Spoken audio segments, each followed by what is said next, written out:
साथियों, RTI application यानी right to information के अंतर्गत आप ऑनलाइन किस तरह से आरटीआई की एप्लीकेशन फाइल कर सकते हैं और उसको रजिस्टर कर सकते हैं, इसके बारे में आज मैं आपको जानकारी देने वाला हूं। सबसे पहले आप अपना गूगल का ब्राउज़र ओपन करें और उसमें rti.online.gov.in इस पे आप क्लिक करें और इसको क्लिक करने के बाद एक वेबसाइट आपके मोबाइल में या अगर आप लैपटॉप पे हैं तो लैपटॉप में ओपन होगी। ये वेबसाइट जो मैं आपको बता रहा हूँ ये सेंट्रल गवर्नमेंट की वेबसाइट है और इसमें सेंट्रल गवर्नमेंट से रिलेटेड जितने भी डिपार्टमेंट्स हैं उनके बारे में अगर आरटीआई के अंतर्गत आप कोई भी एप्लीकेशन रजिस्टर करवा कर जानकारी प्राप्त करना चाहते हैं तो उसकी जानकारी आप इस वेबसाइट के थ्रू ऑनलाइन प्राप्त कर सकते हैं। स्टेट गवर्नमेंट की जानकारी हर स्टेट की अलग से एक वेबसाइट बनी हुई है, उसी से प्राप्त कर सकते हैं। ये वेबसाइट सिर्फ सेंट्रल गवर्नमेंट के डिपार्टमेंट की जानकारी के लिए है। इस वेबसाइट के ओपन होने के बाद इसमें होम जो सबसे ऊपर लेफ़्ट साइड में लिखा हुआ है उसके बाद सबमिट रिक्वेस्ट पे आप क्लिक करेंगे और सबमिट रिक्वेस्ट पे क्लिक करने के बाद इसमें बहुत सारे गाइडलाइंस इस आरटीआई ऑनलाइन पोर्टल को यूज़ करने के लिए बताई गई है, जिसमें सबसे नीचे इन सारे गाइडलाइंस को पढ़ने के बाद आप I have read and understood the above guidelines इस पे क्लिक करेंगे और उसके बाद सबमिट करेंगे। सबमिट करने के बाद ये पूरी की पूरी डिटेल जो इसमें भरनी है वो आपकी स्क्रीन पर ओपन होगी। इसमें सबसे पहले आप जो मिनिस्ट्री या डिपार्टमेंट है या जो अपेक्स बॉडी है उसमें कंसर्निंग डिपार्टमेंट सेलेक्ट करेंगे। जैसे मान लीजिए मैंने ये डिपार्टमेंट्स का कॉलम ओपन किया है, इसमें बहुत सारे डिपार्टमेंट्स हैं। डिपार्टमेंट ऑफ कंज्यूमर अफेयर्स को मैं सेलेक्ट कर लेता हूँ, ये मैंने सेलेक्ट कर लिया। उसके बाद जो सेकंड कॉलम आता है सेलेक्ट पब्लिक अथॉरिटी, इसमें आप जाएंगे और सेलेक्ट का जो ऑप्शन दिया हुआ है उसमें आप जाएंगे और उसमें जो भी कंसर्निंग डिपार्टमेंट की जानकारी आपको प्राप्त करनी है, जैसे मान लीजिए डिपार्टमेंट ऑफ कंज्यूमर अफेयर्स, इसमें मैंने क्लिक किया। क्लिक करने के बाद डिपार्टमेंट ऑफ कंज्यूमर अफेयर्स इसमें अपने आप आ गया है। इसके बाद ये पूछता है कि ईमेल आईडी आपकी क्या है। ईमेल आईडी आप डाल देंगे। मैं अपनी ईमेल आईडी इसमें डाल देता हूँ। ईमेल आईडी डालने के बाद इसमें आप अपना मोबाइल नंबर डालेंगे और मोबाइल नंबर डालने के बाद कंफर्म ईमेल आईडी ये मांग रहा है, तो कंफर्म ईमेल आईडी मैंने डाल दी है इसमें।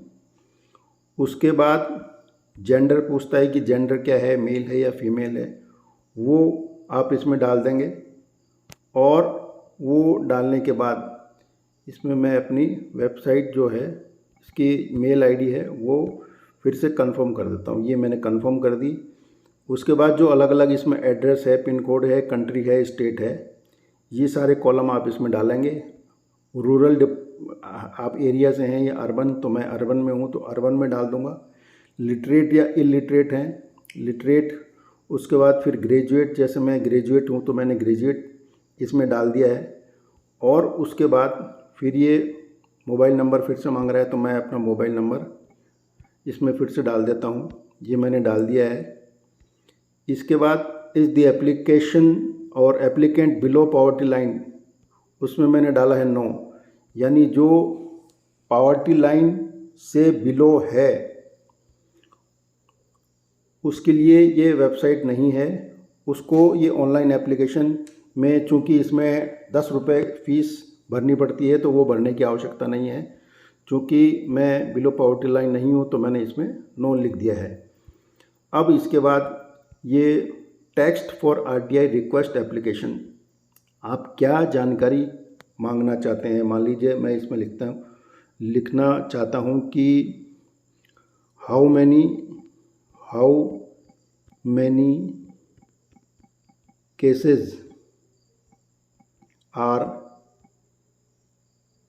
पेंडिंग पेंडिंग इन कंज्यूमर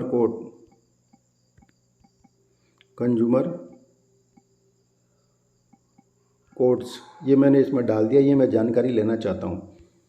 उसके बाद साथियों, इसमें डॉक्यूमेंट या फाइल, अगर आप कुछ फाइल करना चाहते हैं तो कर सकते हैं।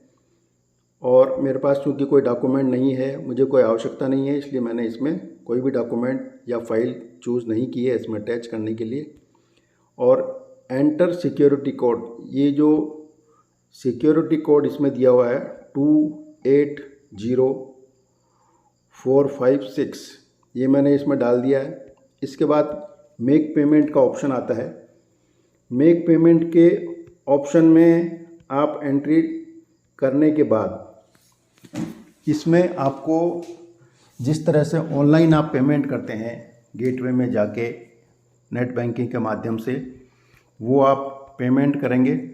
और पेमेंट करने के बाद जब स्क्रीन पे ये आएगा कि आपका रजिस्ट्रेशन कंप्लीट हो चुका है सक्सेसफुली, तो उसमें बहुत सारी डिटेल्स ये आपको बताएगा कि क्या क्या डिटेल्स आपके, जो फाइनली 10 रुपये की फ़ीस आपने इसमें भरी है, उसको भरने के बाद वो सारी डिटेल आपके इसमें ये बताएगा। जैसे केस रजिस्ट्रेशन फ़ीस जो आपने इसमें पे की है, वो registration number, date of filing, RTI fee received, payment mode यानी इंटरनेट बैंकिंग से किया है, किस तरह से किया है, ट्रांजैक्शन का status complete successfully, request filed with कौन से डिपार्टमेंट के लिए की है वो आ जाएगा, टेलीफोन नंबर आ जाएगा और मेल ID आपकी आ जाएगी। ये आने के बाद आप उसको सेव कर सकते हैं। और सेव करने के बाद आपकी ये पूरी की पूरी कार्रवाई कंप्लीट हो चुकी है। तो साथियों, इस तरह से सिर्फ़ और सिर्फ 5 मिनट के अंदर आप ऑनलाइन RTI की एप्लीकेशन, अगर आप सेंट्रल गवर्नमेंट के या किसी भी उसके डिपार्टमेंट के बारे में जानकारी लेना चाहते हैं, तो इस वेबसाइट पर जाकर, जो कि rtionline.gov.in, इस वेबसाइट पर जाकर आप अपनी रिक्वेस्ट उसमें डाल सकते हैं। 30 दिन के अंदर अंदर आपको इसका जवाब मिलेगा। और अगर 30 दिन में नहीं मिलता है तो आप उसकी अपील, उसकी जो हायर अथॉरिटी है, उसको कर सकते हैं। साथियों, मैं समझता हूँ कि ये जानकारी आपके लिए बहुत उपयोगी होगी। बहुत ही शॉर्ट में आप RTI की एप्लीकेशन इस तरह से डाल सकते हैं। आगे इसी तरह के वीडियो और जानकारी मैं आप तक प्रेषित करता रहूँगा। धन्यवाद।